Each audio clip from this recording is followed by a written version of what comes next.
toi, comme je te vois là, tu ne penses rien de bon du gouvernement. Bon, crois-moi, il y a eu la grande peste de l'an 1000, mais tu vas voir la grande merde de l'an 2000. La politique.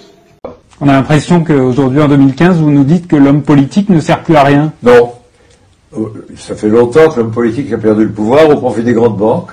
Je me souviens du Premier ministre de l'époque, assis sous un olivier en Corse, et nous disant « Je suis à la tête d'un État en faillite » et qui, 5 ans plus tard, laisse 600 milliards d'euros de dettes supplémentaires à la France, et qui revient aujourd'hui, tranquille comme Baptiste, nous dire « Comptez sur moi, je vais réduire la dette et je vais réduire les déficits ». Eh bien, il aurait été temps de le faire quand il était Premier ministre, qu'il avait le pouvoir, qu'il avait la possibilité de le faire. Le consortium des grandes banques systémiques a pris le commandement de la planète sur l'organisation financière. Résultat de la crise. De la majorité nationale, avec 3 priorités. Vous les retiendrez facilement. La première, rétablir l'ordre. La deuxième, rétablir l'ordre. La troisième, rétablir l'ordre.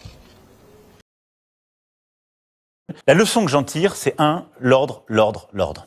Parce que je crois à l'ordre. L'ordre comme condition de la liberté. Quand il n'y a pas d'ordre, c'est la liberté d'abord qui est menacée. Et que notre pays a besoin d'un retour de l'autorité à chaque niveau. Et d'abord dans la famille. Tous les hommes politiques d'aujourd'hui, tous les gouvernants d'aujourd'hui savent qu'un grand projet important de réforme ne peut passer que si les directeurs d'antenne du journal de 20 heures à la télévision sont d'accord avec.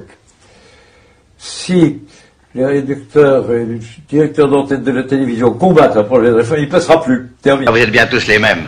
Vous, les 40 millions d'individus dits français. Vous habitez le pays le plus beau du monde. Vous y avez toutes les libertés. Ah, douce franche, tant décrié.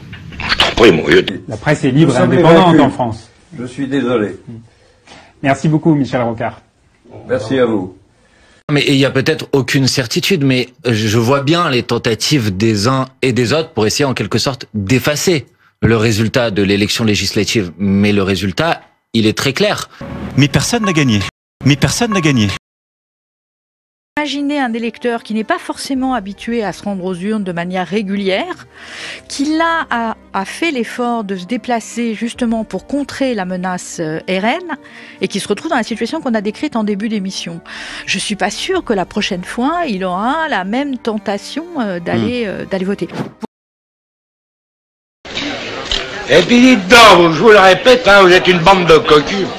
Vous l'avez toujours été d'ailleurs, et puis vous le serez encore, sans le savoir bien sûr, comme tout le monde. Vous avez payé la taille et la gamelle, les impôts du clergé. Maintenant c'est la surtaxe progressive et les tiers provisionnels, et puis la vignette, pour 1 an pour les petits vieux.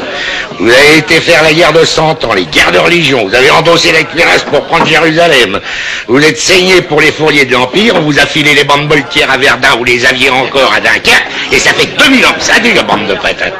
La période qui s'ouvre n'est pas une cohabitation, mais une coexistence, une coopération avec l'extrême droite. Non, croyez un homme qui a fait ses humanités, oui. Un homme qui parle le grec et le latin. Vous êtes tous des cons. Moi aussi, d'ailleurs. Dans n'importe quel autre pays, notamment avec un gouvernement d'extrême droite par exemple, le fait qu'un président choisisse un chef du gouvernement issu d'une minorité serait probablement qualifié de dérive autoritaire. Eh oui, tu grilles les feux rouges, toi. Dans le fond, t'as raison, un grand ministre, c'est un ministre en place.